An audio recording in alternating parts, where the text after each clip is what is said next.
பொதுக்காலம் 23ஆம் வாரம் புதன்கிழமை. முதல் வாசகம் திருத்தூதர் பவுல் கொலோசியருக்கு எழுதிய திருமுகத்திலிருந்து வாசகம். 3ஆம் அதிகாரம் 1 முதல் 11 வரை உள்ள இறை வார்த்தைகள்.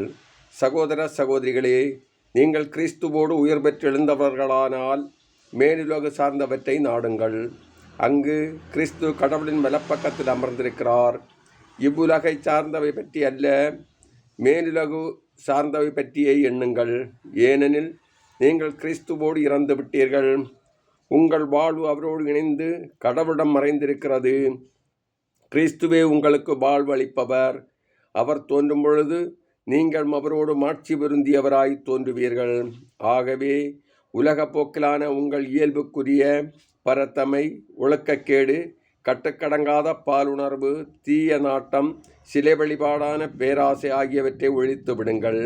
இவையை கீழ்ப்படியா மக்கள் மீது கடவுளின் சினத்தை வரவழைக்கின்றன.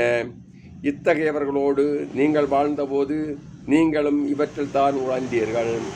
ஆனால் இப்பொழுது நீங்கள் சினம், சீற்றம், தீமை ஆகிய அனைத்தையும் அகற்றி விடுங்கள். படிப்புரை, வெட்கக்கேடான பேச்சு ஆகிய எதுவும் உங்கள் வாய் நின்று வரக்கூடாது. ஒருவரோடொருவர் பொய் பேசாதீர்கள். ஏனெனில் நீங்கள் பழைய மனித இயல்பையும் அதற்குரிய செயல்களையும் களைந்துவிட்டு புதிய மனித இயல்பை அணிந்திருக்கிறீர்கள்.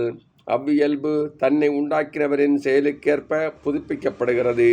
இவ்வாறு நீங்கள் கடவுளை முழுமையாக அறிய முடியும். புதுப்பிக்கப்பட்ட நிலையில் கிரேக்கர் என்றும், யூதர் என்றும், விருத்த சேதனம் பெற்றவர் என்றும், விருத்த சேதனம் பெறாதவர் என்றும், நாகரிகமற்றோர் என்றும், சீத்தியர் என்றும், அடிமை என்றும், உரிமை குடிமக்கள் என்றும் வேறுபாடு இல்லை. கிறிஸ்துவே அனைவருள்ளும் அனைத்துமாய் இருப்பார். இது ஆண்டவர் வழங்கும் அருள்வாக்கு. இறைவா, உமக்கு நன்றி.